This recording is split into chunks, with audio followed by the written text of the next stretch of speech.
then talking to the CEO because he was my other uncle, right? You know, my one uncle dropped out of school and started, you know, his own business and owned a bunch of stuff. And then, you know, my uncle in Pittsburgh was a jitney driver, you know, so kind of being able to relate to a lot of people. And I think one thing I didn't really understand is that when you get into corporate America, a lot of times the people that have the information are not the people that are making the decisions. You know, it's the assistants, it's the janitors, it's the, you know, kind of the people that you kind of really interact with on a daily basis. And if you don't treat those people fairly and kindly, they can either help you, you know, or they can hurt you.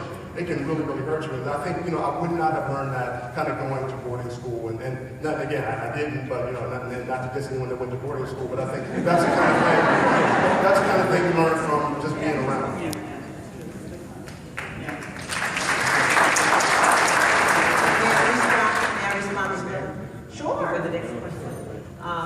I think that one thing that from the very, very beginning, that what you said is very near and dear to my heart, because so many times we don't feel like that we're heard or that what we have to say is important.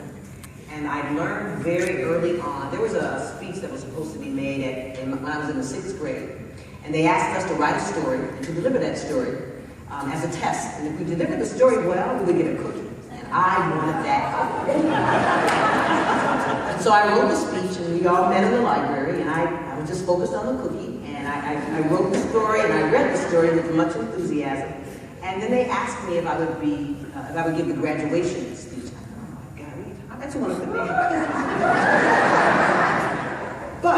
But I learned one thing is that about myself, that I'm a rainmaker, and that I make things happen.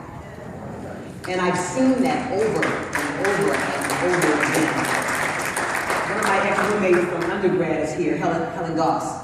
Rainmaker, she always does that. Public information officer. She went to law school, that's why I got my MBA, because she went to law school. I said, I'm not going to law school, but I'm going to get my MBA. But when I learned that if I went and if I shared my thoughts, which were so many times different, that I could change the trajectory of a mission, of an organization. And I also learned this, if I took the notes, much to Akil's chagrin, he hates me to take notes. He's the president of the government, you don't need to take notes.